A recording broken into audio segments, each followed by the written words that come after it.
me rappelle de l'époque du Covid, dans lequel on s'est retrouvé, on va dire, à court de masques, à court de blouses, et dans lesquels les soignants étaient obligés de mettre des sacs poubelles pour aller travailler. Bon, voilà, même les sacs poubelles, on n'est même pas sûr qu'ils vont les avoir, hein. Et pour cause, le pétrole permet de produire du plastique. Et avec la situation dans le détroit d'Ormuz, la filière plastique est sous tension au niveau mondial. C'est ce qu'explique Joseph Taïefé, secrétaire général de Plastalliance, le premier syndicat français et européen du plastique. Voilà, nous avons le pire scénario, c'est-à-dire qu'au final, on comprend que les tensions ne vont pas s'arrêter, que les bateaux vont toujours continuer à ne pas sortir, et donc ce qui veut dire que la crise va continuer de s'aggraver, hein. Vous avez aujourd'hui des entreprises qui ne vont plus avoir de matières premières, je ne parle même pas du prix, les prix on est à plus de 2 fois, on va dire C'est quoi les la tonne cours. là aujourd'hui? Par exemple, on est à 2500 € la tonne sur du polyéthylène qui était par exemple à 1200, 1300 Le €. polyéthylène, c'est ce qu'ils font fait les bouteilles avec ça? Des sacs poubelles, des bouteilles, de l'isolation, de la tuyauterie, vous l'utilisez dans beaucoup d'applications. Et il y a un secteur qui risque rapidement d'être fortement impacté,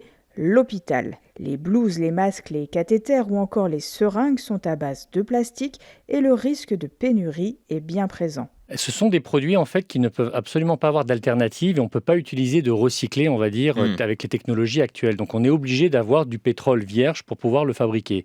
Or, moi je me rappelle de l'époque du Covid, dans lequel on s'est retrouvé, on va dire, à court de masques, à court de blouses, et dans lesquels les soignants étaient obligés de mettre des sacs poubelles pour aller travailler. Bon voilà, même les sacs poubelles, on n'est même pas sûr qu'ils vont les avoir, hein. Donc, et moi ce que je demande, et j'en profite sur votre antenne pour le faire, c'est qu'on s'interroge, ou qu'en tous les cas que le gouvernement nous indique quels sont les stocks actuellement qu'il a en termes justement de blouses, de seringues, de cathéters, de tubulures, tous ces éléments, on va dire, qui sont souvent à usage unique, qui nécessitent un renouvellement rapide et sur lesquels, effectivement, il faut être certain d'avoir, on va dire, de l'approvisionnement. Sinon, c'est la rupture en termes de santé. Ça veut dire quoi? Que vous redoutez qu'on ne puisse plus s'en procurer à brève échéance? Ah bah bien sûr, effectivement, ce sont des produits qui vont se renouveler très très rapidement. On parle beaucoup aujourd'hui de l'alimentaire et des rayons des supermarchés, mais la partie santé est extrêmement importante et ce sont les mêmes polymères qui sont utilisés.